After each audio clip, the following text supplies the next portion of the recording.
France, nous la chérissons aussi. Et nous sommes heureux de prendre la parole ici chaque samedi jusqu'à ce que nous obtenions gain de cause. La situation de notre pays, le Gabon, nous amène à manifester sur le territoire français pour réclamer ce qu'on appelle la restauration de l'état de droit. Cet état de droit que le président Macron a récemment rappelé à M. Erdogan, Recep Tayyip Erdogan, à propos des droits de l'homme en Turquie. Nous sollicitons la restauration de l'état de droit au Gabon. Nous sommes engagés dans un bras de fer contre les criminels qui occupent le pays actuellement, c'est-à-dire le Gabon, qui se sont arrogés tous les pouvoirs afin de pouvoir esclavagiser, j'y arriverai, le peuple gabonais. Nous sommes dans une situation critique. Nous vivons en Afrique une période sombre. Le Gabon a besoin de restaurer son état. Autrement dit, nous avons engagé des procédures. Il y a actuellement une procédure issue du Parlement européen. Et dans les chansons dites tout à l'heure par le peuple gabonais, nous exigeons que l'Union européenne pèse de tout son poids pour obtenir l'exécution de cette résolution. Cette résolution se trouve entre les mains du gouvernement français, entre les mains du gouvernement espagnol et entre les mains du gouvernement allemand. Monsieur Jean-Yves Le Drian a répondu qu'il suivait attentivement la situation au Gabon. Eh bien, nous informons Monsieur Le Drian que hier encore, un enlèvement a été effectué sur le territoire gabonais. La violation des droits de l'homme est flagrante au Gabon. Tous les jours, il y a des enlèvements, des arrestations illégales. On procède encore à la torture au Gabon. On procède à la torture au Gabon. Et il y a un régime qui est soutenu par les jardiniers de la dictature qui se baladent encore dans les coulisses de l'Élysée ou du Quai d'Orsay. Le président Macron a décidé d'inaugurer une nouvelle ère. Eh bien, nous attendons qu'il passe à l'acte. Et nous pensons qu'il passera à l'acte. Nous savons qu'il y a autour de lui des personnes qui freinent le processus de libération de certains pays d'Afrique francophone. Nous estimons que ces personnes ne méritent plus d'être en place. Ces personnes doivent être exclues du cercle du pouvoir. Macron évoque tous les jours la nécessité de respecter l'état de droit. Eh bien, nous sollicitons également qu'au Gabon, cet état de droit soit respecté. Je voudrais ici partager avec vous quelques noms de personnes actuellement incarcérées au Gabon, uniquement sur la base de leur liberté d'expression.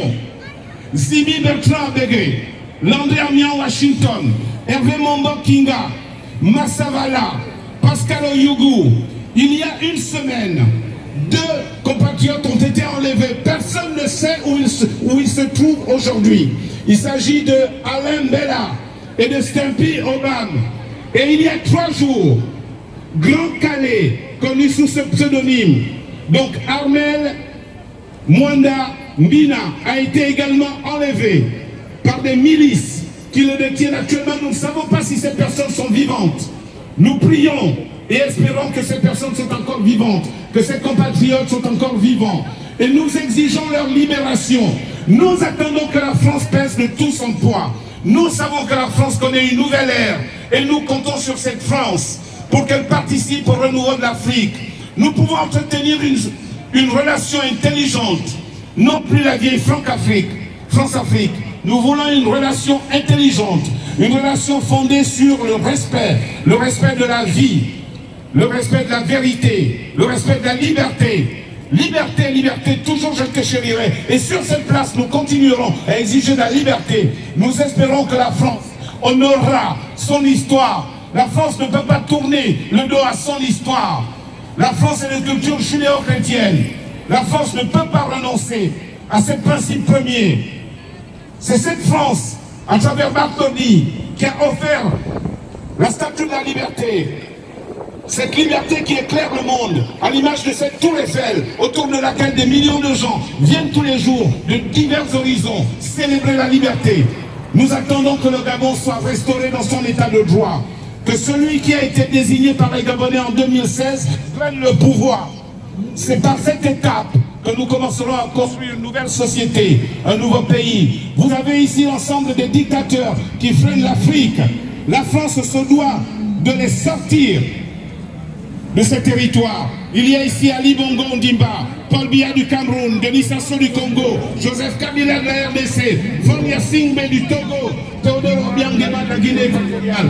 Tous ces chefs d'État qui se réclament comme tels sont soutenus par un lobby installé en France. Mais nous savons que le nouveau régime que Emmanuel Macron essaie de mettre en place est censé mettre un terme à cette pratique.